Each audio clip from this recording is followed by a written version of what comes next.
마무리합시다. 자, 재미있는 공법 시간입니다. 반갑습니다. 자, 여기 문제, 이 문제가 진짜 여러분들이 보더라도 시험 문제에 나올 것인지 안 나올 것인지 감을 한번 잡아봐요.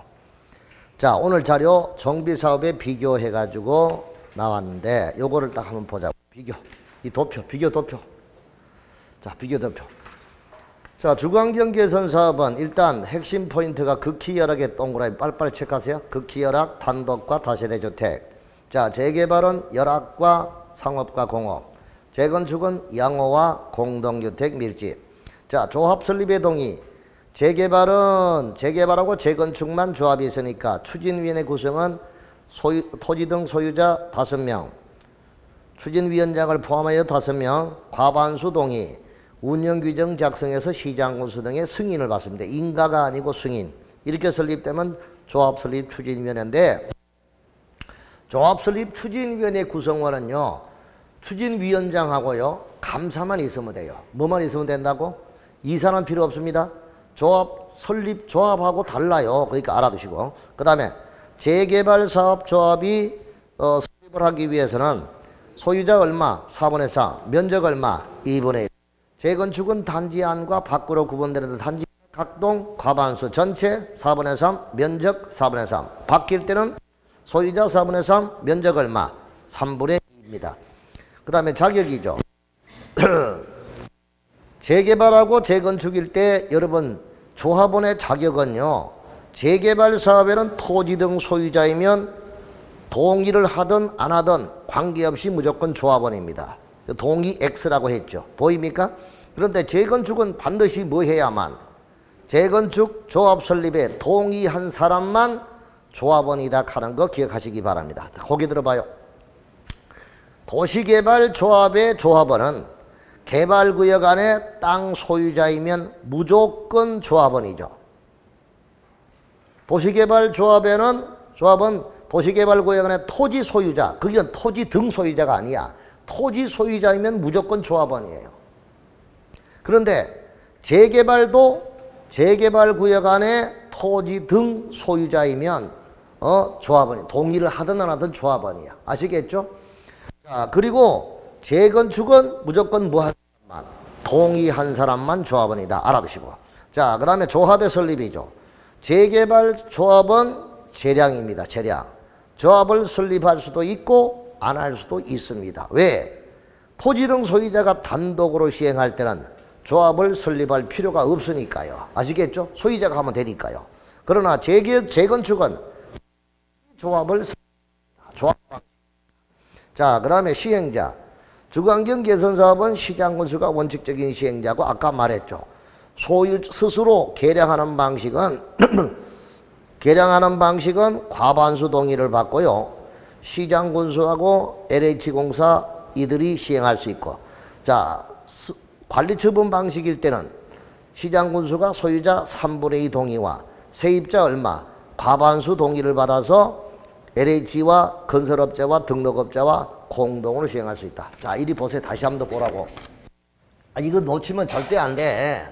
그러니까 재개발은, 주거환경 개선 사업은 스스로 계량할 때는 토지 등 소유자 과반수 동의 받고 시장군수가 LH 건설업자 등록업자와 공동으로 하고, 관리처분 방식이나 스스로 방식 외의 경우는 토지 등 소유자 3분의 2 동의 받고 세입자 세대수 과반수 동의 받아서 LH 건설업자 등록업자와 공동으로 한다. 이거 분명히 봐두시고, 이때 동의 시점의 기준은 공남 공고일 기준이다. 공남 공고일 기준으로 하지 정비구역 지정고시일 기준이 아니다. 그것도 기억해 두셔야 됩니다. 자, 그 다음에 재개발은 조합과 소유자가 되고 조합은 과반수, 소유자 과반수 동의 얻어서 공동 시행할 수 있습니다. 자, 시장군수, 건설업자 LH, 등록업자 한신, 그러니까 건등한신, 동그라미, 건설업자, 등록업자, 한국감정원, 신탁업자 이들이 같이 할 수 있죠. 그 다음에 조합, 재건축은 조합만 시행합니다. 그리고 공동 시행할 수 있는데 시장군수, LH, 건설업자, 등록업자 이들과 공동, 한시는 아닙니다. 그리고 재개발과 재건축은 여기에서 재개발과 재건축은 공공시행을 할 수 있고 지정개발자가 시행자가 될 수 있고 대행제도가 있다 하는 거 같이 알아두시기 바랍니다. 좋아요. 그 다음에 시공자 선정 시점. 조합이 사업을 시행한다. 이때는 조합 설립이 인가 후, 설립이 인가 후 줄치고 빨간색, 설립이 인가 이후에 총회에서 경쟁 입찰의 방법으로 시공자를 선정합니다. 다만 조합원 수가 100명 이하일 때는 정관이 정하는 바에 따라서 시공자를 선정합니다. 자, 그 다음에 토지 등 소유자 시행, 사업시행 인가 후 규약이 정하는 바에 따라서 시공자를 선정하고 공공주도 사업, 아까 이야기한 공공시행이죠. 시장군수나 주택공사가 시행하는 게 공공시행이잖아. 그 공공주도 사업은 사업시행자 지정고시 이후에 건설 등록업자를 시공자로 선정을 합니다. 그래서 조합원 설립 인가 후, 토지 등 소유자는 사업시행 인가 후, 공공시행은 사업시행자 지정고시 이후에 시공자 선정이다. 그거 머릿속에 딱 새겨두시고 가야 된다 이겁니다. 자, 그러면 선미씨 한번 물어볼게. 시공자는 하고 시행자와 차이점 하면 되게. 공사하는 사람 누구냐고요? 시공자가 누구냐고요? 그래. 공사하는 사람인데. 설명 잘 해놔놓고 모른다 해보면. 자, 시행자는 사업을 주관하는 사람이잖아요. 맞죠? 그럼 소유자도 될 수 있잖아요. 조합도 될 수 있고. 맞죠? 그런데 시공자는 건설업자와 등록업자죠. 그러면 롯데, 대우, 현대, 회밀이, 이 편한 세상 나오잖아. 삼성 있잖아요. 그럼 이런 사람들은 시공자야. 무사고요? 일하는 사람이자 시공하는 사람이잖아. 무슨 말인지 알겠죠? 그럼 시행자 따로, 시공자 따로입니다. 아시겠죠? 그러니까 구분해서 알아두시고. 그러면 여기는 조합원 설립인가를 받고 난 다음에 건설업자나 등록업자를 시공자로 선정하고 토지 등 소유자가 시행할 때는 사업시행 인가 이후에 건설업자, 등록업자를 시공자로 선정하고 시장군수나 주택공사가 시행을 할 때는 사업시행자 지정고시 이후에 시공자, 건설업자, 등록업자를 시공자로 선정한다. 그걸 이해하라 이 뜻입니다. 알았죠? 자, 그 다음에 시행 방법은 주거환경 개선은 5가지. 수수료 계량, 수용 환지, 관리 처분. 수수료라는 말을 집어넣어서 계량 앞에. 자, 시행 방법은 주거환경엔 수수료 계량, 수용 환지, 관리 혼용 5가지고 재개발은 관리 환지, 그리고 재건축은 관리 방식밖에 없는데 재건축은 오피스텔 공급이 있습니다. 무슨 스텔? 오피스텔. 그 오피스텔 공급에 빨간색 줄 쳐놔놓고 거기다가 준주거, 그리고 상업, 그리고 30% 이하 요렇게 정리를 해두시기 바랍니다. 그래서 오피스텔 공급은요 준주거와 상업지역에서만 허용되고요. 그 다음에 전체 분양 면적의 30% 이하까지만 오피스텔로 공급합니다. 그거 알아두시고. 자, 그 다음에 시행 방식의 전환 빨간색으로 척하세요. 옛날 박스의 내용에서 추가된 게 많으니까 이것만 기억하라는 거예요. 아시겠죠? 옛날 거 버리고. 자, 그러면 시행 방식의 전환은 별표하시기 바랍니다. 시행 방식의 전환은 옛날에는 재개발, 작년도까지만 하더라도 재개발 사업의 방식만 전환이 됐어요. 지금은 주거환경 개선 사업도 시행 방식의 전환이 허용됩니다. 그래서 2가지예요. 그래서 주거환경 개선 사업하고 재개발 사업에서만 시행 방식의 전환이 허용되는데요. 자, 아까 주거환경 개선 사업은 5가지 방식이잖아. 수수료, 수용, 환지, 관리, 혼용인데 그럼 환지 방식에서 관리 방식으로 바꾼다. 주거환경 개선 사업을 바꾸려면 소유자 얼마, 3분의 2 이상의 동의를 받아야 돼. 얼마 방이? 소유자 3분의 2 이상의 동의를 받아야만 시행 방식을 바꿀 수 있어요. 오케이? 그거 알아두시고. 자, 그 다음에 재개발 사업은 토지 소유자 5분의 4 이상의 요구, 80% 동의야. 5분의 4의 요구를 받아서 관리처분 계획을 변경을 받아야 됩니다. 그래야 관리 방식으로 변경이 가능한데, 왜? 여기는 환지 방식과 관리 방식밖에 없잖아. 그러니까 환지를 관리 방식으로 바꾸려고 한다면 이때는 면적의 얼마?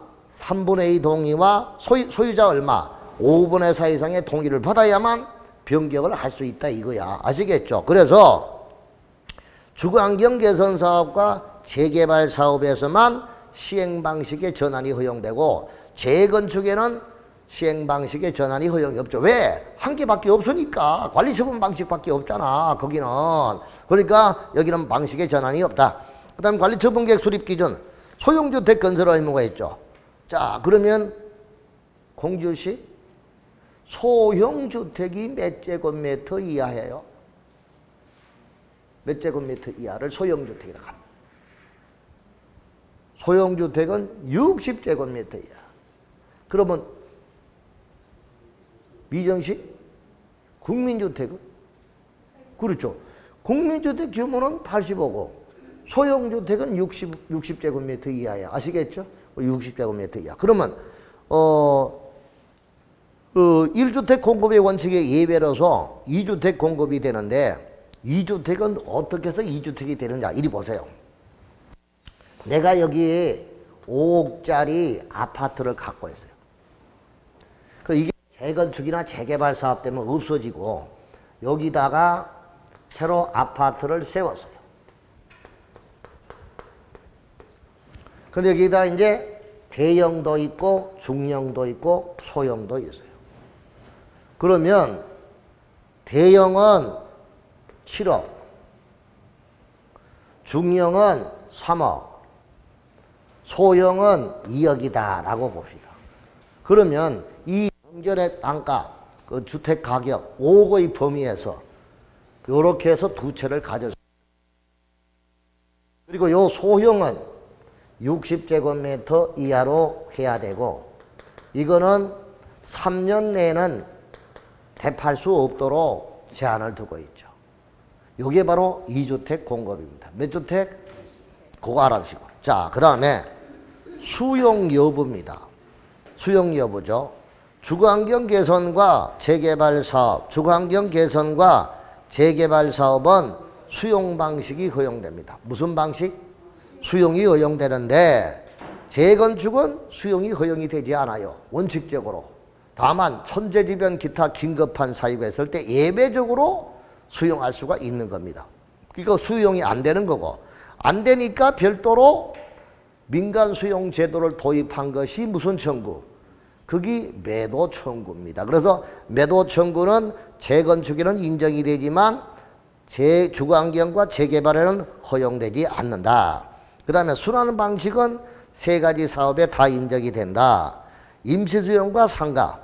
자, 임시수용과 상가의 경우는, 임시수용은 못 사는 사람들 동네니까 주거환경 개선과 재개발 사업에서 소유자와 세입자에게 임시로 거주하는 시설을 주는 거죠. 그러니까 두 가지 사업에 다 인정이 되는데, 임시상가는 재개발 사업에서 장사하는 사람들에게 임시적으로 상가 제공해 주는 거야. 그래서 임시상가는 재개발 사업에만 허용됩니다. 어디에만?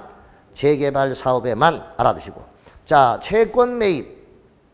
국민주택 채권의 매입은 주거환경 사업은 면제해 줍니다. 재개발과 재건축은 매입을 해야 됩니다. 자, 그러면 그 밑에 당구장 표시, 이 문제 틀림없이 요번에 한 문제 나올 거야. 아마 이 문제가 내가 인터넷에 올려놨기 때문에 막 돌아다녀. 그러면 출제위원도 이런 걸 보는 거야.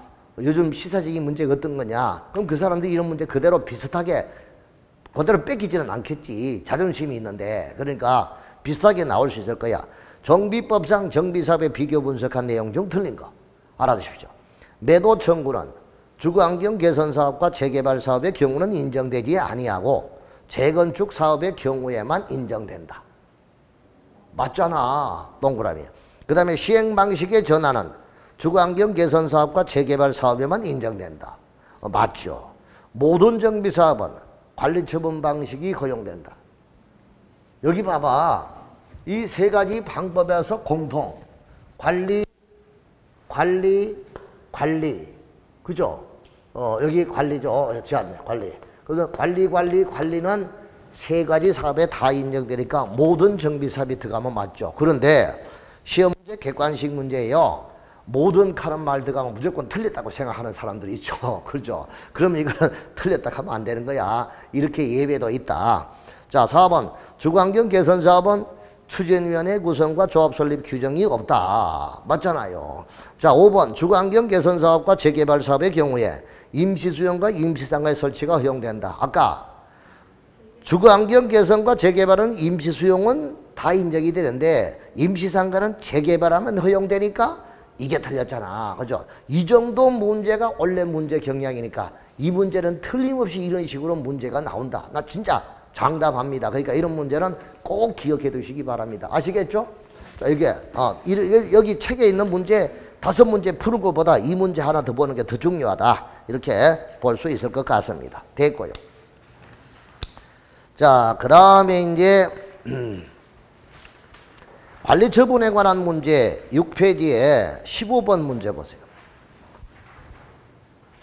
14번 문제 보세요. 자, 정비법상 분양신청과 관리 처분 계획에 관한 다음에 설명 중 타당한 것. 시행자는 사업시행인가 고시가 있은 날로부터 60일이 아니잖아요. 여기 이리 봐요. 자, 여기서 사업시행인가 떨어지고 120일 이내에, 그러니까 120일이니까 60일 틀렸다. 분양신청기간은 통지일로부터 30일 이상 60일 이내, 연장 20일이에요. 그래서 다 같이 통삼육이 시작. 통삼육이야. 그러면 2번은 맞네. 동그라미. 3번. 대지 건물에 대한 분양을 받고자 하는 토지 등 소유자는 분양 신청 기간 내에 시장군수 등에게 대지 건축물에 대한 분양 신청을 하여야 한다. 시장군수에게 분양 신청합니까? 시행자에게 합니까? 이거 틀린 사람 많더라. 그러니까 시행자지 시장군수 아니잖아요. 그죠? 틀려서 4번. 시행자는 토지 등 소유자가 분양 신청을 하지 아니한 자, 분양 신청을 철회한 자, 이런 사람에 대해서는 그게 해당한 날로부터 90일 이내에 손실보상 협의를 하지 100일이 아니잖아. 원래는 150일이어서 90일로 바뀌어서 지금은 90일이야. 며칠?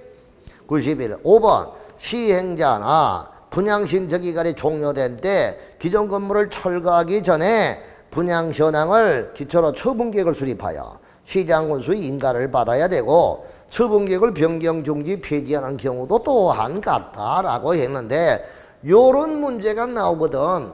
관로 안의 거를 주의하라고요. 관로 안의 거. 주거환경 개선 사업을 뭐 한다 해서. 여러분 고개 들어봐. 주거환경 개선 사업은 지금 관리처분 방식이 없어? 주거환경 개선 사업 관리처분 방식 없어? 있잖아. 5가지란 수수료, 관리, 환지, 수용, 혼용 5가지가 있잖아. 그럼 제외하면 안 되는 거지. 안 그래요? 그러니까 5번도 틀려서. 맞는 거는 몇 번이라고요? 2번 하나밖에 없어요. 이 문제 보면 여기에 관한 거 다 커버된 거야. 다 커버된 거라고. 오케이? 그러니까 정리하면 돼. 정답은 2번이구나 하는 거를 볼 수 있다. 오케이? 그리고 15번 같은 경우에 관리 처분 계획의 기준인데 3번 분양 설계가 뭐예요? 제일 뒤에 분 성함이 선영씨? 예. 그럼 선영씨 분양 설계가 뭐예요? 괜히 이름 가르치셨다. 분양 설계는 동호수 배정하는 거야. 그러니까 내가 5층짜리 집 뜯고 지금 30층짜리 아파트 새로 지었잖아. 그러면 내가 501호 살았는데 1501호로 배정해준다. 이 배정해주기 위한 계획이 분양 설계라고 하는 거야. 이거를 뭐라고? 동호수 배정하는 거. 이거는 반드시 관리처분 계획을 짤 때 짜는 거야. 아시겠죠? 그럼 이 분양 설계에 관한 계획은 언제를 기준으로 수립을 합니까? 분양 설계는 언제를 기준으로 계획을 짭니까?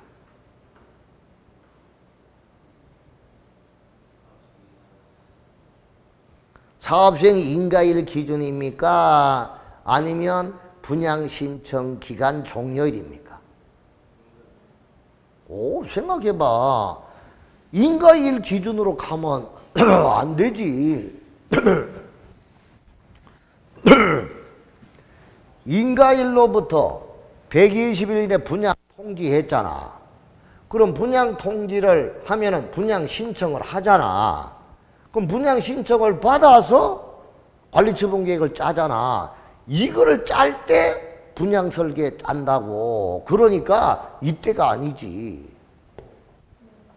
분양 신청 기간 종료일. 그러니까 분양 신청 다 받아가지고 동호수 배정을 짠다 이거야. 아직까지 분양 신청도 안 받았는데 이날로 중심으로 하면 분양 신청도 안 받았는데 말이 안 되는 거죠. 그렇죠. 그 얘기는 분양 설계에 관한 계획은 사업시행 인가일 기준이 아니라 분양 신청 기간 종료일. 그러니까 분양 신청을 다 받아서 동호수 배정, 분양 설계를 짠다. 그러니까 정확히 말하면 분양 설계에 관한 계획은 분양 신청 기간 종료일을 기준으로 한다. 언제를 기준으로? 분양 신청 기간 종료일 기준이다. 그래서 3번이 틀렸다 하는 거를 알아두시면 되겠습니다. 됐고요. 자, 그 다음에 16번에 15번에 보는데 거기에 관한 문제를 주택을 공급하는 경우를 한번 보자고요. 자,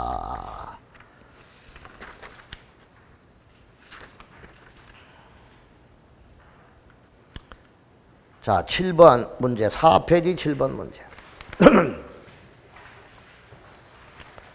도시정비법상 분양신청 관리처분계획에 관한 설명 중 타당한가?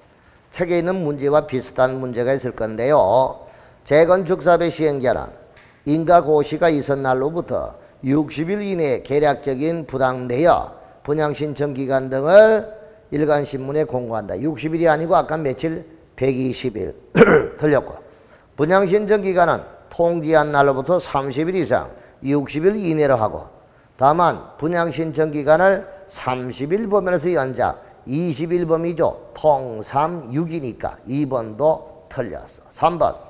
대지 건물에 대한 분양을 받고자 하는 토지 등 소유자는 분양신청 기간 이내에 시장군수에게 대지 건물에 대한 분양신청을 한다. 아까 시장군수에게 분양신청하는 게 아니고 시행자에게 한다. 틀렸고. 4번. 시행자는 토지 등 소유자가 분양신청을 하지 아니한 자에 해당할 때는 그 해당하게 된 날로부터 줄치고 90일 이내에 토지 건물 그 밖의 권리의 손실보상에 관한 협의를 해야 된다. 이때 시행자는 기간을 넘겨서 수용제기를 신청하거나 매도 청구 소송을 제기한 경우 토지 등 소유자에게, 자, 거기 줄쳐드시고 매도 청구 소송을 제기한 경우라고 하십시오.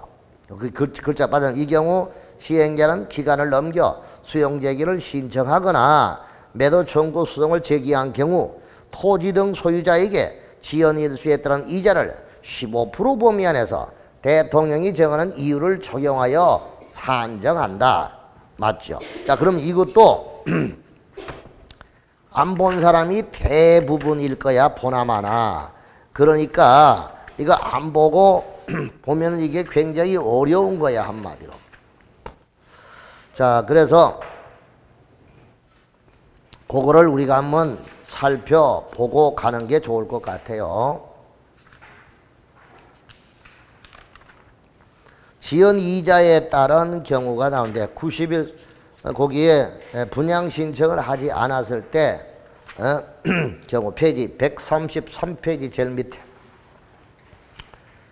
자, 분양 신청을 하지 않은 자에 대한 조치 손실보상인데 90일 이내에 손실보상의 협의를 해야 되고 분양 신청을 하지 아니한 자, 초래한 자, 그 다음에 5년 내에 분양 신청을 할 수 없는 자, 인가된 관리처분계획에 대하여 분양에서 제외된 자, 이들에게 하는데, 그 다음 2번 재결 신청 또는 매도 청구 소송 제기, 사업시행자는 협의가 성립되지 아니하면 그 기간의 만료일 다음 날로부터 60일 이내에 수용 재개를 신청하거나 매도 청구 소송을 제기해야 되는데, 지연 일수에 따른 이자 지급, 시행자는 기간을 넘겨서 수용 재개를 신청하거나 매도 청구 소송을 제기한 경우는 해당 토지 소유자에게 지연 일수에 따른 이자를 100분의 15 범위 안에서 지급을 해야 된다. 이때 6개월 이내는 5%, 6개월에서 12개월까지는 10%, 12개월 초과는 15%. 그래서 이 이유를 적용하여 산정한다. 이거거든요. 이게다가 여기다가 내가 포인트를 주고 문제를 냈기 때문에, 자, 이게는 상당히 고급 문제죠. 4번. 그래서 15% 범위 안에서 대통령이라는 이유를 적용하여 산정한다. 맞습니다. 동그라미. 5번 시행자는 분양 신청 기간이 종료된 때, 자, 이거는 아까 봤죠. 주거환경 개선 사업을 제외하는 게 아니라고 했잖아요. 그죠? 그래서 5번도 틀렸고, 맞는 거는 몇 번이에요? 4번이 정답이다 하는 거 보시고, 그 다음에 그 위로 올라가서 주택의 공급을 보세요. 그거 별표하시고, 주택의 공급에 별표하고. 자, 1주택 공급의 원칙입니다. 그 다음에 시도 조례가 정하는 바에 따른 공급이죠. 그 시도 조례가 정하는 바에 따른 공급 그 위에 여백에다가 이 말을 적어. 이 말을 적는데 그 말이 뭐냐? 넓은 땅. 넓은 땅 한마디만 적어. 무슨 땅? 그러니까 여기 봐봐. 여기 두 사람이 이렇게 한 개 땅을 갖고 있는데 이 땅이 안평이야.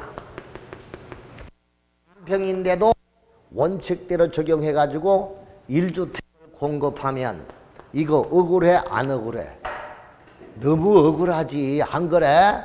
그러니까 넓은 땅일 때는 주택 주면 안 된다 이거야. 그래서 시도 조례가 1000제곱미터까지는 한 채, 1000에서 3000까지는 두 채, 3000에서 5000까지는 세 채, 5000에서 7000까지는 네 채, 이렇게 딱 조례가 정해져 있다면 그 조례가 정하는 바에 따라서 주택을 공급해주라 그 뜻입니다. 넓은 땅을 갖고 있을 때. 무슨 말인지 알겠죠? 그래서 넓은 땅이라는 말을 딱 적어주고, 아, 이거는 조례구나 하는 거를 알아주면 된다. 오케이? 알았죠? 4페이지 보고 있는 거예요. 네. 자, 그 다음에 3번. 2주택 공급. 아까 이야기했죠. 인가고시일 기준, 사업시행 인가고시일 기준으로 가격의 범위 또는 종전주택의 주거전용 면적의 범위에서 몇 주택까지? 2주택까지. 아까 선생님 그림 그렸죠. 그러니까 여기다가 내가 5억짜리 집을 갖고 있는데 대형, 중형, 소형인데 몇 주택까지? 이 가격 범위에서 2주택까지 뭐 할 수 있다? 공급할 수 있다. 그거고, 그 중에 소규모는 소형으로 지어야 돼. 몇 제곱미터? 60제곱미터로 짓고, 이때는 이전고시의 다음 날부터 몇 년? 3년 전에는 매각을 못하게 제한을 한다. 오케이? 자, 그 다음에 3주택 이하 공급. 보기 주시고, 과밀억제권역입니다. 과밀억제의 과자의 동그라미.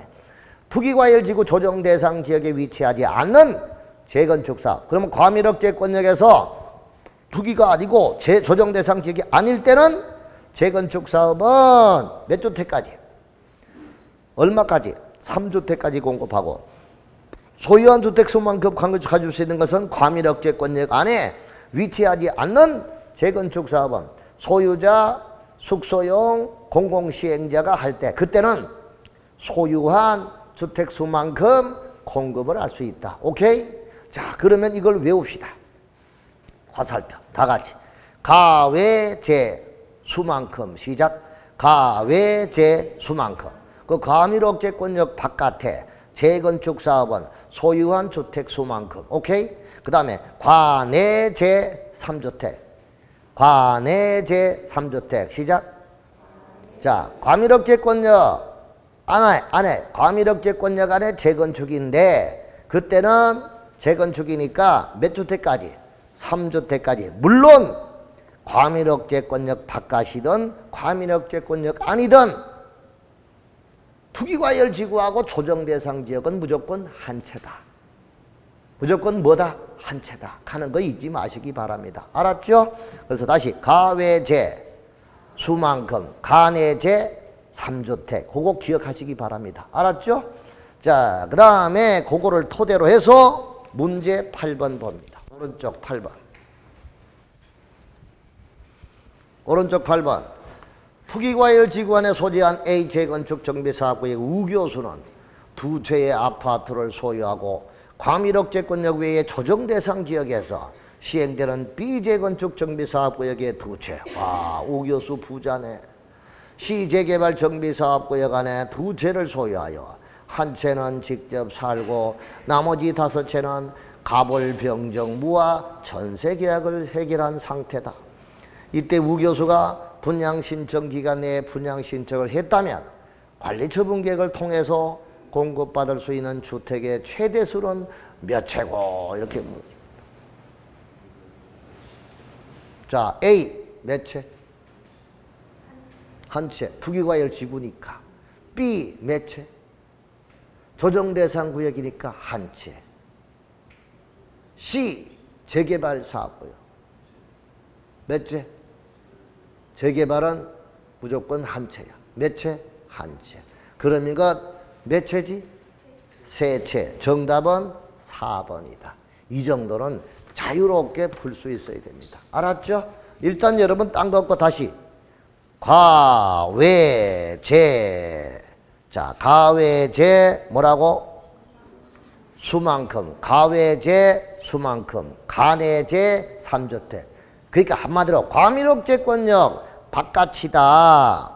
그럴 때는 뭐만큼? 수만큼인데 그게 조정지역이나 투기과열지구면 몇 채? 한 채. 과밀억제권역 안에 재건축은 3주택인데 투기와 과열지구 조정지역은 무조건 몇 채? 한 채. 그걸 기억하라 이 뜻입니다. 알았죠? 자, 그거 정리하시고 9번째 문제. 관리처분계획에 관한 소유권 이전 고시 등에 관한 설명으로 틀린 것. 사업 시행자 이전 고시가 있을 때 지체 없이 대지 건물에 대한 등기를 지방법원 지원 등기소에 촉탁 신청해야 되고 정비사업에 관한 이전 고시가 있은 날부터 등기가 있을 때까지는 저당권 등의 다른 등기는 하지 못한다. 오케이. 자, 대지 건물을 분양받은 자가 종전에 소유하고 있던 토지 건물 가격과 분양받은 대지 건물 가격 사이에 차이가 있을 때 시행자는 이전의 고시가 있은 이후에 그 차이가 상당한 금액을 분양받은 자로부터 징수하거나 분양받은 자에게 지급을 해야 됩니다. 정관 등에서 분할 징수, 분할 지급에 대해 정하고 있거나 총회의결에서 따로 정한 경우는 관리처분계획 인가 후부터 소유권 이전 고시일까지 일정 기간별로 분할 징수하거나 분할 지급할 수가 있다. 분할 징수할 수 있죠? 좋아요. 그 다음에 청산금을 지급받을 권리, 이를 징수할 권리는 이 고시로부터 5년간 이를 행사하지 아니하면 시효로 소멸한다. 맞아요? 맞아요? 맞아요? 맞아요? 5년 맞잖아요. 5년 가지고 숫자 가지고 나 장난 안 쳐. 나는 절대 숫자가 장난 안 친다고. 5년은. 자, 아직도 5년 이거 생각 안 하고 고개 들어봐요. 시행자 정환지 가망권. 개발법은 환지, 정비법은 환권이라 한단 말이야. 그러면 시행자가 작은 평수 갖고 있는 사람에게 넓은 평수 아파트를 줬어요. 그럼 너는 부당이득을 취했으니까 돈 내놔라, 징수. 이 사람은 넓은 평수 갖고 있었는데 작은 평수로 받았어. 그러면 적게 받았잖아. 이걸 가망권이라 하지. 맞죠? 그럼 손실보상에 대한 청산금을 교부를 해줍니다. 이때 시행자가 개인과 개인끼리의 재산상의 차액을 시행자가 중간에서 조절해 주는 제도가 청산제도고, 이때 지급되는 돈이 청산금이고, 이 청산금은 5년간 행사하지 아니하면 시효로 소멸한다. 이거는 개발법에도 있고 정비법에도 있고 몇 번이나 얘기했는데 아직 이 5년 가지고 가면 안 돼. 맞죠? 5년 맞죠. 그런데 언제부터 5년이냐고요? 언제부터 5년이냐고요? 여기는 소유권 이전의 권리가 확정되는 날이 이 날이잖아요. 소유권 이전 고실의 무슨 날? 다음 날이지. 소유권 이전 고시 1부터 5년 아니잖아요. 에이, 나쁜 놈 같은 데 가지 말고, 그게 틀렸다 이거지. 그러니까 언제부터야? 소유권 이전 고시 1부터가 아니고, 이전 고실의 무슨 날로부터? 다음 날로부터 5년간이다 이 뜻이야. 알았죠? 그러면 이 순간에 바로 문제 고칠게요. 4번. 맞으면 O, 틀리면 X 하세요. 4번. 청산금을 지급받을 권리. 이를 징수할 권리는 소유권이 확정된 날로부터 5년간 이를 행사하지 아니하면 소멸한다. 맞으면 O, 틀리면 X. O. 확정이 다음 날이잖아. 맞잖아. 그러니까 그렇게 문제를 내도 맞다는 거예요. 아시겠죠? 확실히 알아두시기 바랍니다. 5년 숫자가 중요한 게 아니라니까요. 아시겠죠? 자, 5번. 정비사업을 시행하는 지역 안에 토지 건물의 저당권을 설정한 권리자는 저당권이 설정된 토지 건물의 소유자가 지급받을 청산금에 대하여 청산금을 지급하기 전에 압류 절차를 거쳐 저당권을 행사할 수 있다. 이것을 민법 시간에 4글자로 뭐라 합니까? 선미 씨, 이걸 1차 가면 민법 시간에 4글자로 합니까?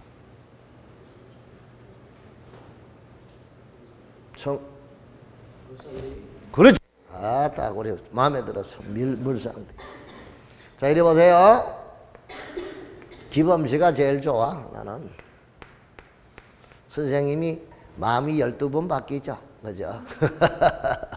자, 여기 5층에 501호야. 이 양반이 국민은행으로부터 집을 담보로 2억을 빌렸습니다. 이게 재건축 사업으로 철거가 됐잖아요. 그럼 이 사람이 아파트를 새로 받았어요. 501호에서 15층 2호에서 받았습니다. 그러면 이거는 평상시에 낮은 평수일 때 어떻게? 평수가 그러니까 지금은 많이 세우니까 줄어들었죠. 가만지 받아서. 그러면 이 사람이 거스름돈 받아내죠. 거스름돈이 이잖아. 맞죠? 이때 국민은행은 이 청산금을 시행자가 501호 가백에 지급하기 전에 뭐를 해서? 압류를 해서. 뭐 해서? 그럼 압류가 뭐예요? 금이씨, 압류가 뭐예요?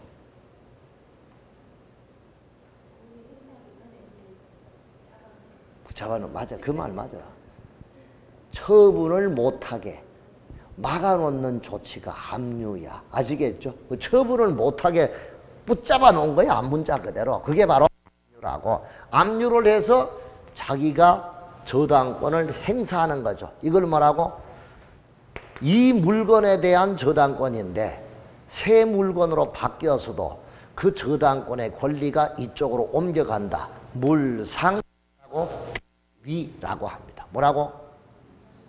오케이? 그러면 5번은 맞잖아요. 자, 그러면 틀린 것은 몇 번이에요? 아까 4번이죠? 맞죠? 다음 날이잖아요. 좋아요. 그 다음에 10번 동의요건. 이거 외우세요. 고개 들어봐요. 도시개발법의 동의요건 내가 외우라고 했죠. 지난 시간에. 일주일 지나서 다 까먹었지 뭐. 2주 지나서요? 2주 지나면 새까맣죠? 자, 도시개발법의 동의요건은 4가지밖에 없잖아. 민간 시행자가 구역 지정 제한할 때는 토지 등 뭐 어떻게 면적의 얼마 3분의 2 동의만 받으면 총수 동의가 필요 없잖아. 그래서 개발법은 소유자가 앞에 안 나와. 면적이 앞에 나오고 소유자가 뒤에 나온다고. 근데 정비법은 소유자가 앞에 나오고 면적이 뒤에 나온다. 그게 다른 점이라 아시겠죠? 그러면 조합을 설립한다. 도시개발조합. 면적의 얼마? 3분의 2. 토지 소유자 총수 2분의 1이잖아. 맞죠? 그러니까 개발법은 모르면 면적의 3분의 2, 토지 소유자 총수 2분의 1 가면 돼. 아시겠죠? 근데 정비법은 이 정도는 알아두셔야 돼. 자, 그래서 주거환경 개선 사업에 조합 설립 추진위원회 구성은 토지 등 소유자 과반수 동의. 이걸 보고 또 한참 고민하는 바보 같은 사람들이 우리가 있어. 우리가 다 바보야 지금. 그렇지. 조합이 없는데 뭘 쳐다보냐고. 그냥 틀렸다고 X하고 넘어가야지. 주거환경 개선 사업 조합 구성합니까? 자, 2번 재개발과 재건축 사업의 추진위원회 조합 설립. 이건 말이 안 되잖아. 재개발은 소유자 4분의 3 면적의 2분의 1이고 그죠? 그리고 재건축은 단지 안과 단지 밖으로 나눠지는데 말이 안 되죠? X. 지정개발자 시행인가 시의 동의. 지정개발자가 사업시행인가를 신청할 때 동의는 토지 등 소유자 과반수 동의와 토지 면적의 2분의 1이 동의야. 3분의 2가 아니고 아까 봤잖아. 틀렸고. 재개발사업 토지 등 소유자의 사업시행인가 동의는 토지 등 소유자 4분의 3 면적의 2분의 1 맞아요. 동그라미. 그 다음 주거환경 개선사업의 시장운수 시행 주택공사 등의 지정시행 시 동의 정비구역 지정고실 현재 토지 등 소유자 3분의 2 동의와 세입자 세대수 과반수 동의를 거쳐야 된다. 맞는 거예요? 틀린 거예요? 네? 틀렸죠? 네? 세입자? 또 헷갈려. 아, 이거 틀린 거 하나도 없어. 근데 선생님이 아까 여기 했잖아. 이때 동의자 수 산정 시점이 여기 봐. 스스로 계량한 토지 등 소유자 과반수고 여기 내가 공남 공고일 기준이라고 딱 적어놨잖아. 지금 뭐라고 나와 있어? 아, 거기 어디에 있어요? 봐라고 정비구역 지정고시라고 돼 있지. 아, 참네. 자, 그럼 여기 봐. 이거 스스로 일로 보라고요. 스스로는 과반수 동의인데 관리처분 방식으로 할 때는 토지 등 소유자 얼마? 3분의 2. 세입자 세대수 얼마? 과반수 동의를 받는데 이 동의 시점이 공남 공고일 기준이라고요. 정비구역 지정 고실 하면 틀린다고 내가 이야기했잖아. 그러니까 여기는 뭐가 틀린 거지? 정비구역 지정 고실 현재 그거를 뭐라고? 공남 공고일 현재 이렇게 고쳐야 된다 이 말씀입니다. 이해돼요? 이해돼요? 오케이? 그래서 옳은 것은 몇 번이에요? 4번 하나밖에 없습니다. 아시겠죠? 자, 이렇게 해서 이제 정비법도 마무리가 되어 갑니다. 그 뒤에 이제 문제는 뭐, 빨리 체계 문제 한번 봅시다. 체계 문제에 21번. 정비법상 관리처분계획의 인가에 관한 설명 중 가장 타당한 것. 시행자는 관리처분계획 인가를 받기 전에 관계서류 사본을 20일 이상 토지 등 소유자에게 공람을 하게 하고 의견을 듣다. 20일이 아니고 30일이에요. 시장군수 등은 시행자의 관리처분계획 인가 신청이 있은 날도 30일 이내 인가 여부를 결정하여 사업 시행자에게 통보합니다. 맞아요. 그런데 거기다가 30일에 줄딱 쳐놔놓고요. 요 말 한마디 메모해요. 요 말 한마디 메모하라고. 30일 줄 쳐놔놓고 타당성 검증. 타당성 검증을 요청을 했다. 요럴 때는 60일 이내다 하는 거 알아두시기 바랍니다. 그래서 일반적으로 원칙은 인가 신청이 있은 날로부터 30일 이내에 인가 여부를 결정하여 시행자에게 통보하는 게 맞는데요. 그 다음에 관리처분계획의 타당성의 검증이 요청이 들어왔다. 그때는 30일 내에 60일 내에 인가 여부를 결정한다 하는 거 알아두시기 바랍니다. 알았죠? 일단 2번은 맞아요. 시도지사는 관리처분계획 인가 그 내용을 공보에 거시한다. 시도지사가 아니고 시장군수 등. 4번 시행자는 관리처분계획 인가 고시에 있을 때 고시일부터 30일 이내 분양 신청을 한 자에게 처분계획 인가 내용을 통지한다 했는데 통지는 바로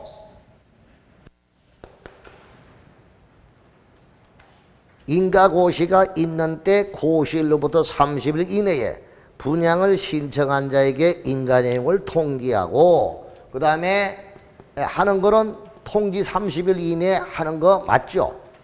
맞잖아. 그러니까 인가의 여부의 결정도 30일이고, 그 다음에 통지도 30일. 맞나? 이거 나도 헷갈리는데. 즉 21번에 해석 한번 살짝 한번 봐봐요. 뭐라고 돼 있어? 아, 지체 없이 뭐라고? 통지한다. 그렇지. 여기는 아니고 뭐라고? 지체 없이. 그래서 틀렸고. 그러니까 이거 잘 봐. 관리처분계획은 인가할 때 공람이 30일이 공람 절차를 거치고, 자, 인가 여부의 결정도 신청을 받은 날로부터 30일 이내에 결정을 합니다. 그 결정이 30일이고요. 공람도 30일이야. 그 다음에 이제 통지는 결정을 했으면 통지는 지체 없이 통지한다. 그거 알아두시고. 자, 5번. 관리처분계획 인가고시가 있는데 종전토지 건물의 소유자 등 권리자는 종전토지 건물에 대하여 시행자의 동의 여부를 불문하고 이를 사용하거나 수익할 수가 없다 했는데, 시행자의 동의가 있으면 사용 수익할 수 있습니다. 동의 여부를 불문하고 사용을 못한다 했으니까 그게 틀린 거죠. 그러면 옳은 거는 2번밖에 없다, 이렇게 볼 수가 있겠습니다. 그거 알아두시고요. 그 다음에 이제 그 오른쪽에 그 25번 문제 같은 경우도 아까 내가 얘기한 그 문제인데, 투기과열지구 과밀억제원에 위치한 재건축 사업구역 안에 우교수는 두 죄 아파트를 소유하고, 과열지구가 아닌 과밀억제권역 외에 위치한 재건축 사업의 세 재 아파트, 종전 가격이 5억 아파트 한 채를 갖고 있다. 이때 분양가는 3억 원과 소형 2억 원이 분양되어 있다. 이때 우교수가 분양 신청기가 돼 분양 신청을 했다면 관리처분계획을 통해서 공급받을 수 있는 최대 수는 몇 채냐 했는데, 자, 투기과열지구는 재건축은 몇 채입니까? 한 채. 그 다음에 투기과열지구 바뀌다. 그러면 몇 채예요? 세 채까지 가능하고, 종전 가격의 범위에서 몇 채? 두 채니까 여기는 토탈 몇 채가 됩니까? 6채가 됩니다. 몇 채? 다시. 투기과열지구 안에 몇 초? 몇 채? 한 채고, 밖은 몇 채? 세 채까지 가질 수 있고, 종전 가격 범위에서 몇 채까지? 두 채까지잖아. 맞죠? 그러면 두 채, 세 채, 한 채니까 몇 채입니까? 5채. 아, 이렇게도 출제가 되는 거구나 하는 거를 이해하고 가면 되겠습니다. 오케이. 그 다음에 26번에 용적률의 완화와 소형주택 건설에 관한 문제가 거기 하나 나와 있는데, 그거 내가 설명을 해줄 테니까 잘 보세요. 응? 6채. 맞지? 자, 그러면 26번 문제. 자, 여기는 요거예요. 일단 요거 그림부터 딱 이해하세요.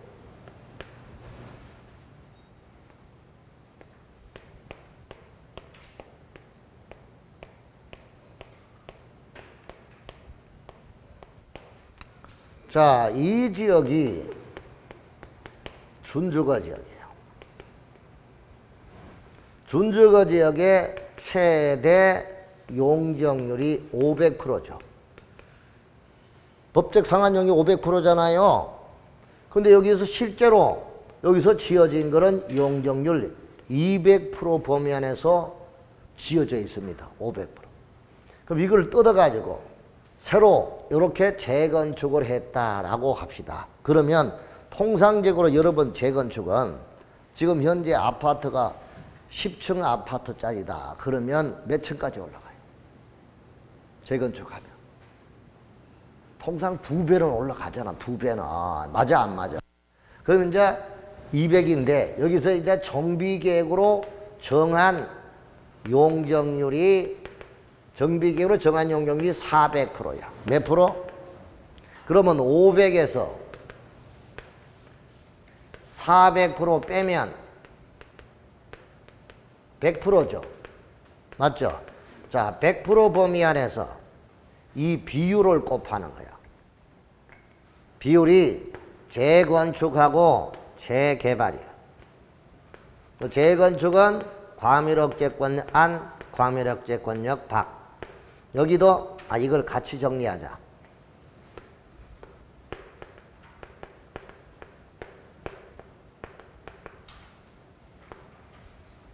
자, 재건축은 과밀억제권력 안일 때 여기는 30% 이상 50% 이하 이하의 범위 안에서 조례가 정하는 비율이고, 재개발은 과밀억제권력 아닐 때 50%에서 75% 이하의 범위 안에서 조례가 정하는 비율이고, 그 다음에 재건축일 때 과밀억제권력 바깥일 때는 50% 이하의 범위 안에서 조례가 정하는 비율이고, 재개발은 75% 이하의 범위 안에서 조례가 정하는 비율을 적용합니다. 그러면 이 너무 커 보인다. 요게 이제 이렇게 바뀌었다. 너무 올라갔다 이거죠. 그러면 요게 딱 잘라내면 요게 지금 요 500에서 400을 뺀 이 정도가 된다. 그럼 이 정도 되는데 여기서 이 비율을 곱해서 여기다가 100%를 초과한 부분에다가 비율을 곱하는 거야. 이 비율을 곱해서 해당하는 재건축은 50% 이하고 재개발은 75% 이하인데, 이게 과밀억제권력 아닐 때는 30에서 50% 이하야. 그럼 이게 40% 뭐 되겠고, 여기다 한 60% 좀 되겠죠. 어쨌든 간에. 그러면 최대로 잡으면은 50%, 75%가 되겠죠. 그럼 이 법위 안에서 비율을 곱한 요 부분을, 초과한 부분을 60제곱미터 이하의 소형주택으로 건설을 해야 되고, 소형주택으로 건설을 해야 되고, 이 소형주택을 건설했으면 이거를 국가나 지방자치단체나 LH공사 이들이 우선적으로 인수를 하게 합니다. 그럼 이들이 이제 공공기관이 우선적으로 인수해서 요거를 장기 공공임대주택으로 공급해주기 위한 거죠. 이렇게 해서 집 없는 서민들의 주택을 해결하기 위한 거죠. 그래서 용적률을 법적 상한까지 완화할 수가 있고, 원래 여기인데 이 법적 상한까지 완화할 수 있고, 그 다음에 법적 상한 용적률에서 정비계획으로 정한 용적률을 뺀 이 해당하는 부분을 여기서 정한 비율을 곱하여 산정한 면적은, 초과하는 부분은 60제곱미터 이하 소형주택으로 지어서 그거를 장기 공공임대주택으로 활용하기 위한 겁니다. 이게 바로 우리 용적률 완화와 소형주택 건설 의무에 관한 건데, 이게 지금 생각이 잘 안 나면 서부노트는 딱 펴놔놓고 한번 좀 읽어보고 그렇게 해야 되는데, 딱 보면 나오잖아요. 서부노트에. 서부노트도 있고 교과서도 있고 하니까 이거를 우리가 볼 수가 있죠. 페이지 141페이지, 서부노트는 141페이지 제일 밑에 용적률 완화와 소형주택 건설 의무 이렇게 돼 있죠. 그래서 법적 상한 용적률까지 건축할 수가 있고, 시행자가 정비계획으로 정해진 용적률을 초과하여 건축하고자 할 때는 조례로 정한 용적률을 제한, 정비계획으로 정한 허용 세대수 제한을 받지 않는다. 자, 그 소형주택 건설 의무, 법적 상한 용적률 빼기 정비계획으로 정한 용적률 곱하기 비율이라. 과밀억제권 간의 재건축은 30에서 50%, 재개발은 50에서 75%, 과밀억제권력 바깥일 때는 재건축은 50% 이하, 재개발은 75% 이하. 그러면 틀림없이 이 비율에 해당하는 면적에 60제곱미터 이하의 소형주택을 지어서 국가지도시사 시장군수 주택공사가 인수해가지고 이거를 저렴하게 장기 공공임대주택으로 활용하기 위한 거다 이 뜻이야. 이게 바로 소형주택 건설 의무 용적률 완화의 경우인데 문제를 풀어가면서 보면 이해가 훨씬 더 빨리 되겠죠. 26번 주택 재건축에 대한 과도한 제한인 임대주택 건설 의무를 폐지하고 용적률을 완화함으로써 장기적인 주택 수급 안정을 통해 도심지대의 소형주택 공급 기반을 구축하여 경기를 활성화하기 위해 재건축 사업의 주택규모 건설 비율 개선을 보완하기 위해 도입한 제도가 이 제도다. 아, 취지 설명 잘했네. 2번 수도권에서 재건축 사업을 시행하는 사업 시행자는 정비계획으로 정해진 용적률에도 불구하고 지방도시의 시비를 거쳐 법적 상한 용적률까지 건축할 수 있다. 수도권이야 재건축 사업을 시행할 때는 정비계획으로 정해진 용적률에도 불구하고 지방도시 그렇죠. 법적 상한 용적률까지 건축할 수가 있다. 이거죠. 그럼 요거는 아까 보시다시피 과밀억제권역에서 재건축과 재개발 사업하는 것이 수도권 가면 안 되잖아. 그러니까 수도권이 아직까지 이거 모르는 사람이 있어. 그러면 안 되죠. 이리 봐요. 그럼 수도권이 제가 제일 앞에 서부노트 제일 앞에 보면 10페이지 거기 10페이지 제일 앞에 10페이지 봐. 10페이지 보면은 제일 밑에 수도권이 나온다. 수도권이 세 가지 권역이잖아. 과밀억제권역, 성장관리권역, 자연보전권역. 이거 아직 이해를 못하는 사람이 있으면 안 되겠죠. 과밀억제권역은 서울과 인천역이고 성장관리권역은 서울을 주점으로 해서 서쪽이고 그다음 자연보전권역은 서울을 기점으로 동쪽이야. 한강을 끼고 있는 지역. 오케이? 거기 구체적인 도시까지 이름까지 적어놨잖아. 보여요? 오케이? 그러니까 수도권이라 하면 안 되고 이 2번은 뭐라고 해야 돼? 과밀억제권역이라고 해야 되잖아. 오케이? 그러니까 2번은 틀렸죠. 3번 시행자가 정비계획으로 정해진 용적률을 초과하여 건축할 때 시군 조례를 정하는 용적률 제한, 정비계획으로 정한 허용세대수 제한을 받지 않고 법적 상한 용적률에서 정비계획으로 정한 용적률을 뺀 용적률에 30에서 50% 이하에서 조례가 정하는 비율에 해당하는 면적에 주거전용 면적 60대 소형주택을 건설해야 된다. 맞네. 그 다음에 시행자는 정비계획상 왜 이게 4번이 맞느냐. 지금 지문 자체가 26번 지문 자체가 재건축이라고 했으니까 맞잖아요. 아시겠죠? 이게 재건축이 안 나왔다면 이렇게 말하면 4번도 틀리잖아. 왜? 재개발은 50에서 75% 이하고 재건축은 30에서 50% 이하니까 이게 지문이 이래 안 나오면 4번도 틀린다고요. 아시겠어요? 오케이.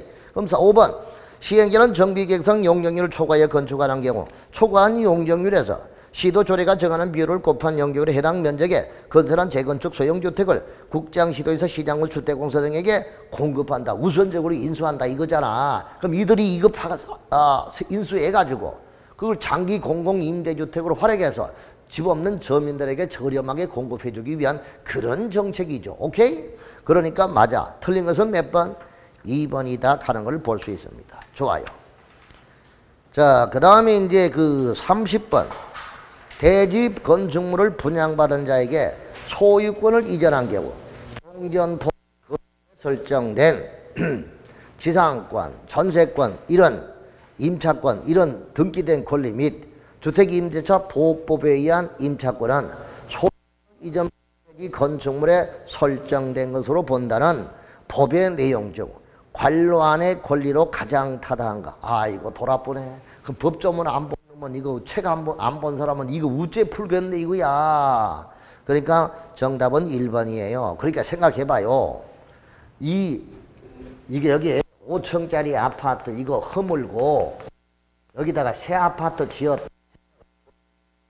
그럼 이 사람이 이 집이 철거되기 전에 여기가 주인이 살았으면 관계없는데 임차를 줬다거나 전세를 줬다가 이런 문제가 발생하잖아요. 그럼 이때 주택임대차 보호법은 다른 말이 없으면 최소 단기기간이 몇 년이야? 임차기간이 2년 아닙니까?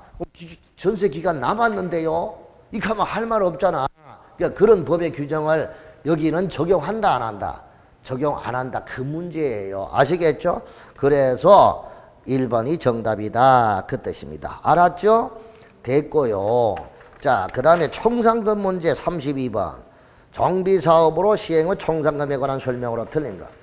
대지 건물을 분양받은 자가 종전 소유하고 있던 토지 건물 가격과 분양받은 대지 건축물 가격 사이에 차이가 있을 때 거스름 돈, 이때 시행자는 소유권 이전 고시가 이선 이후 그 차익에 상당한 금액에 청산금을 분양받은 자로부터 징수하거나 분양받은 자에게 지급한다. 맞고 너무 상세한 설명이네.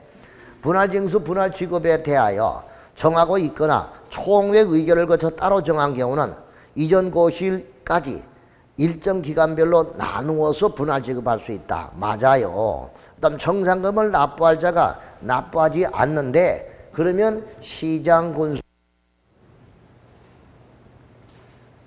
내가 분명히 첫 시간에 이 얘기했는데 문제대로 다 안 푼다 했어요. 파트별로. 어차피 정비법이 문제가 많기 때문에 내가 골고 본다 했잖아. 32분 집중 안 하고 지금 32분 보고 있는데 어딘지 못 찾아가 헤매고 있는 사람도 있어. 나 지금 집에 갈래 진짜. 자, 몇 번이야 지금? 나도 헷갈려 버렸어. 3번 오케이 위탁할 수 있고 4번 이때 위탁 수수료가 얼마야? 시장군수도 위탁한다며 징수권을. 위탁 수수료 얼마냐고요? 100분의 4. 자, 거기 살짝 들어봐. 개발법하고 정비법은 위탁 수수료가 100분의 4. 주택법은 100분의 2. 빨리 메모해.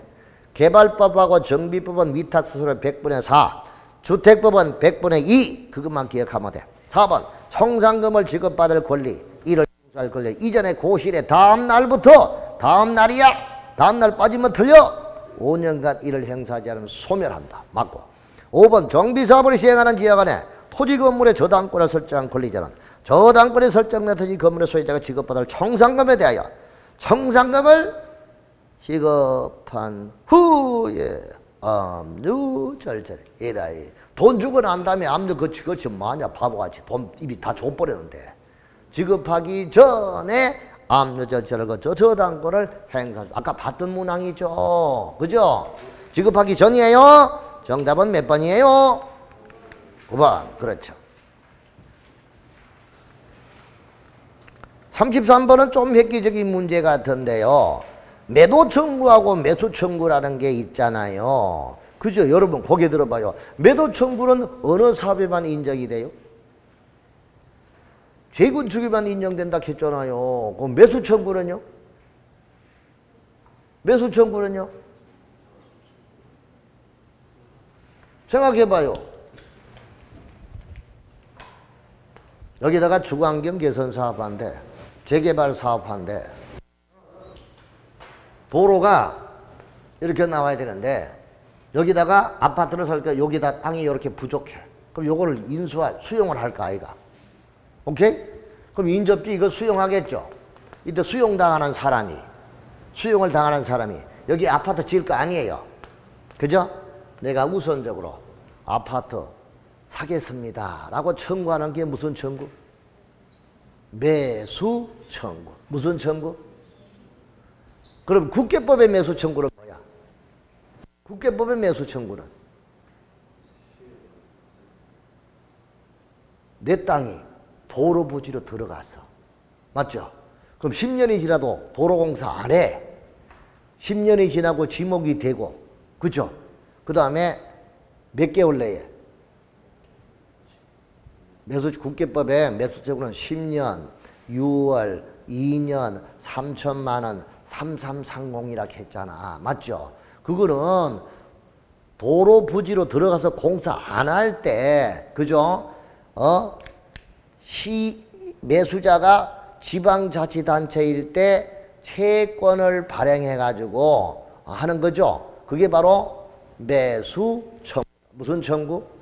근데 여기는 수용을 당한 사람이 내가 우선적으로 뭐를 하겠다.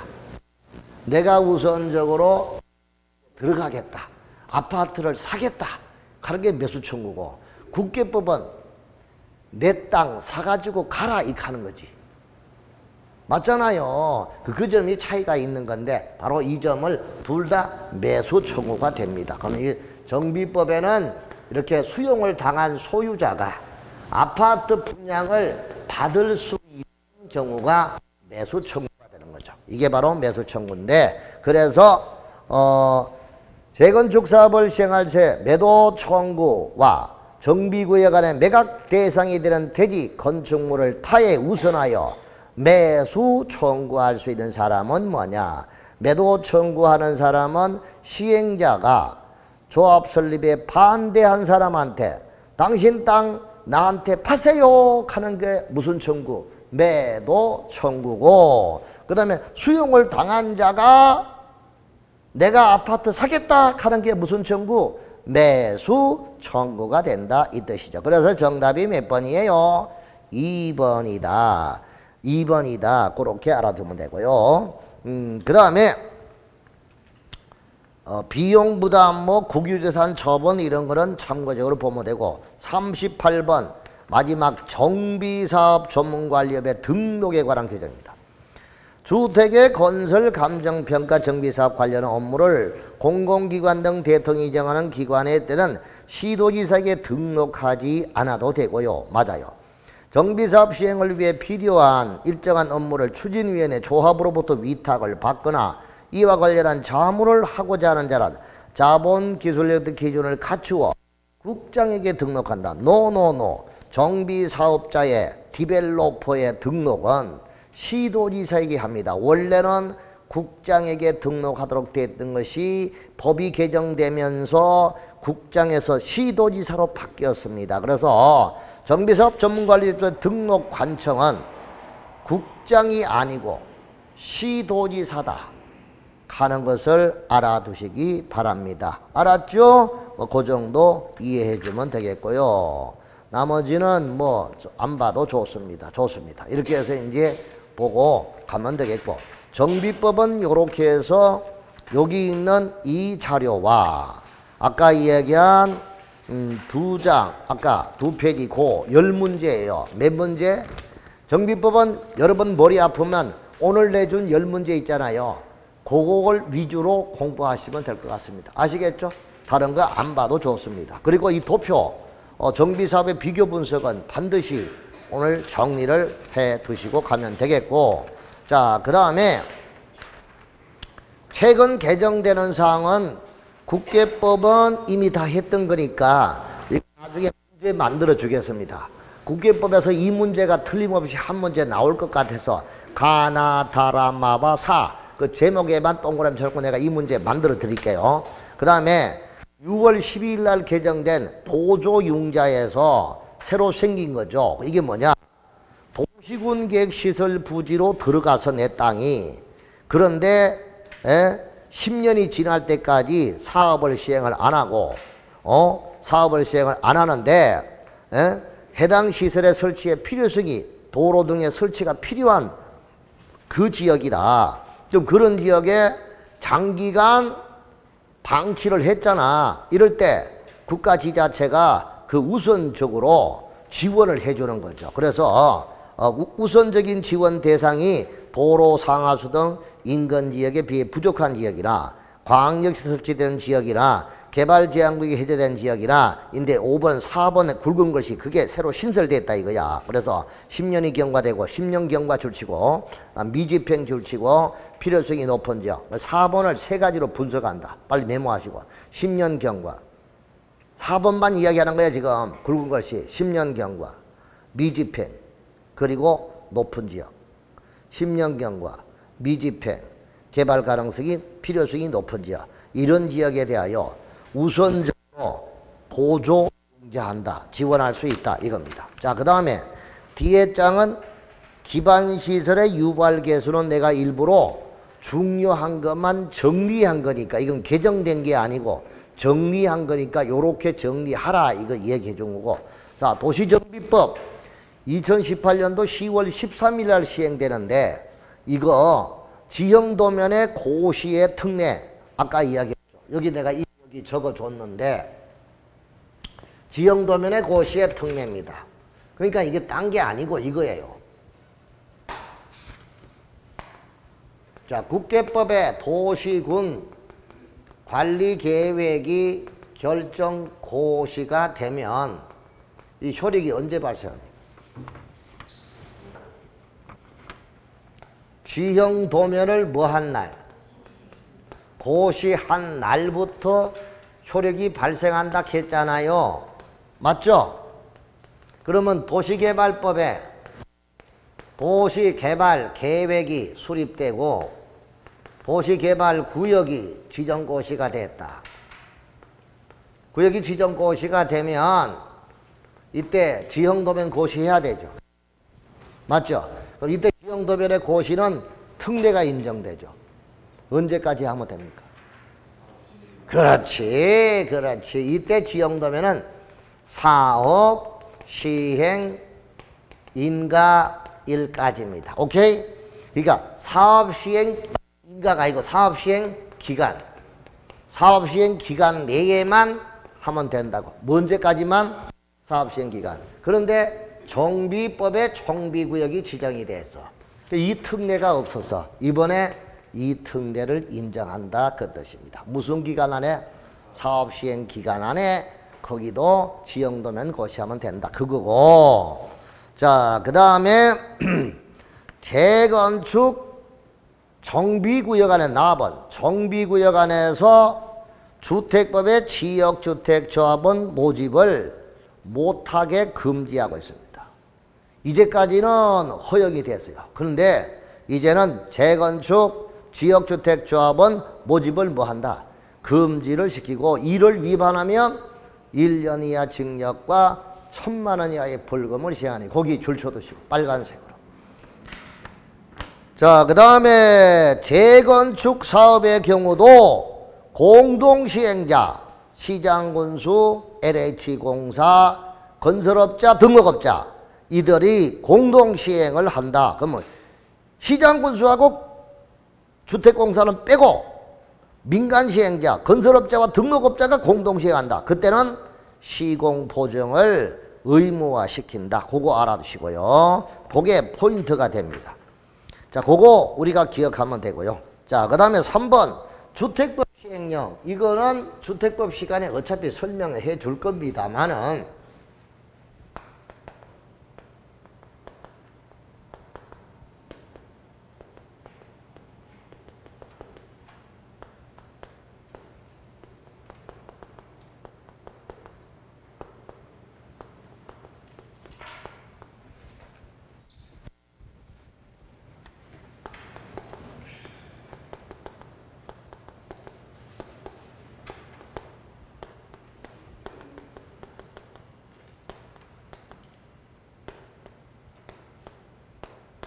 자, 우리가 이제 주택을 공급할 때 사업계획 승인받고 착공과 더불어서 이렇게 이제 시행을 하잖아요.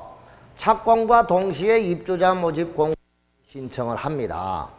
그럼 이제 시장군수가 신청을 받아서 5일 이내에 시장군수가 입주자 모집 공고 승인을 해줍니다. 그 승인을 받고 시행자가 사업주체가 입주자 모집을 공고하죠. 그럼 공고하면 여기서 이제 모델하우스 지어서 그 안에 입주마 아가씨들 옷 입혀가지고 뭐 음악도 틀어주고 가면 가면 잘해줘요. 완전히 황후 대접을 하잖아. 애기 업고 가도 뭐 옷을 추리하게 반바지 입고 가도 야, 참 잘해주더라고. 더울 때는 거기 가서 쉬면 돼요. 한마디로. 거기 가서 이쁜 아가씨한테 꼬시켜가지고 계약을 덜렁 체결했어. 뭐 했어? 계약을 체결했다고. 오케이? 거기서 계약하잖아요. 계약을 체결한 이날로부터 등기하기 전까지는 지위고 등기하면은 주택이라 했잖아. 맞죠? 그럼 지위가 뭐냐? 분양권. 분양권은 5년간. 그 다음에 전매 제한은 이날로부터 10년간. 10년 보면서 대통령이 정하는 기간 동안 대팔 수 없도록 제한하기. 이게 전매 제한이잖아. 맞죠? 그 전매 제한 시기를 계약 시점으로 한 거야. 그런데 문제는 공고했죠. 그러니까 중간에 추첨하잖아. 맞죠? 추첨해가지고 거기서 당선이 됐어. 뭐 돼서?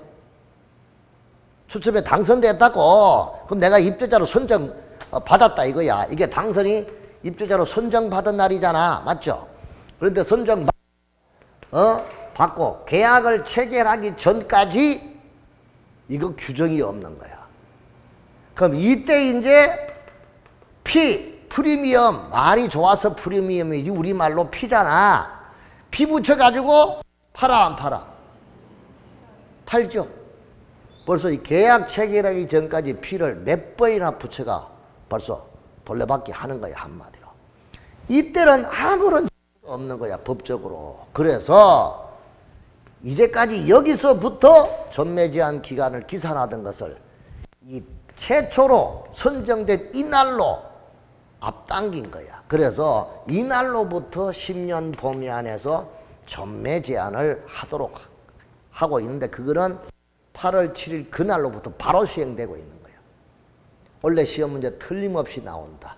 그러니까 최초 계약 시점이 아니고 뭐라고? 최초로 뭐된 자? 선정된 기점. 읽어봅시다.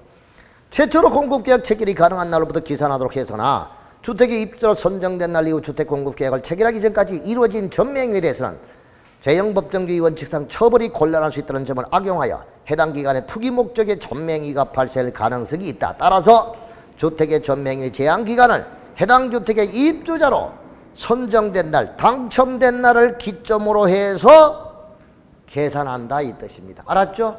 이 기간, 그래서 이거를 지나치게 피받아 먹고 파는 그런 행위를 못하게 근절하기 위해서 그 전매 제한 시점을 앞당겼다 하는 거 알아주시기 바랍니다. 알았죠? 여기까지 해두시고 가면 되겠습니다. 자, 그래서 6회까지 봤고 다음에 이제 건축법 들어갑니다. 그 다음 시간에는 절대 빠지면 안 되겠죠? 건축법, 그 다음에 주택법, 시험 문제 많이 나오는 거 할 때는 절대 빠지지 말고. 정비법은 내가 얘기하건데 책이고 서문어떻게 다 버려보고, 정비법은 오늘 자료 있잖아요. 교과서에 있는 조금 부족하게 이해가 안 되면 교과서 찾아서 이걸 보고 해서 오늘 자료를 중심으로 정리하시기 바랍니다. 아시겠죠? 그러면 틀림없이 해결이 될 것이다. 어려운 문제까지 다 해결될 것이다. 그렇게 보면 되겠습니다. 제가 안 풀어준 문제는 여러분들 좀 풀어주시고요. 다음은 건축법으로 가는데 그게 아마 7회에 들어갈 거니까 7회부터 정리하도록 할게요. 알았죠? 자, 오늘은 여기까지입니다. 수고했습니다.